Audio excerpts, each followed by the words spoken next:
Okay, so this is the comparison video between the Watch 6 Classic over here and the Watch 8 Classic over here. And I'm going to do this in a slightly different format, so let me know what you think.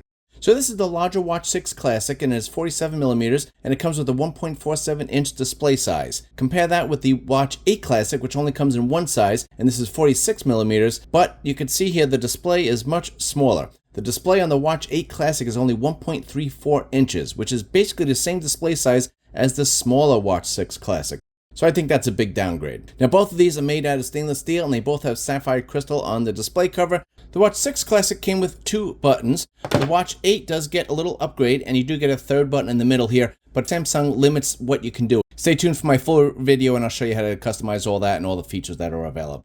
Now you do get a bump up in the brightness from 2000 nits on the Watch 6 Classic to 3000 nits on the Watch 8 Classic. The Watch 6 Classic had a single band GPS, and the Watch 8 Classic gets upgraded to a dual band. That should be more accurate, especially if there's a lot of obstructions where you run. This is the Watch 6 Classic, and as you can see, you got a quick pin release right here on top and bottom, and so basically any 20mm band will work with this. The Watch 8 Classic gets a new proprietary band where you have to push this button, which is a little tough to do sometimes, and the button is flush with the body, and then this comes out, and once you get it out, this is what it looks like.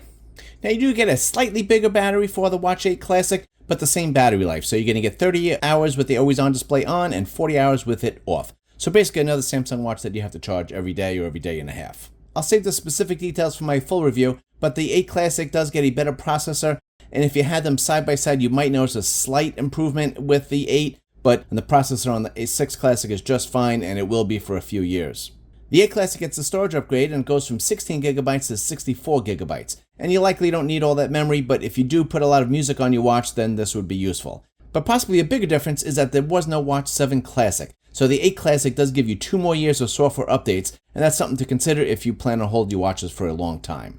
Now while the health features of the Watch 6 Classic are available on the Watch 8 Classic, and the 6 Classic has gotten several updates since its release, so Gemini replaces the Google Assistant on the 6 and the 8, you do get a bedtime guidance, and you do get sleep apnea detection on both watches, and you also do get a new running coach that was introduced on the Watch 8 Classic, but has already been brought down to the 6 Classic, which is great. But the 8 Classic does add a few new features. It will measure your vascular load and your antioxidant index, and it also does have the AGE index, which we got on the Watch 7 that carries over to the 8 Classic, but is still not available on the 6 Classic. Now you do lose one thing going from the 6 Classic to the 8 Classic. You lose wireless power share, so no more charging the watch on the back of your phone. So, if you want my opinion, the 6 Classic is an awesome watch still, and if you can get a great price on it, I'd go ahead and get it.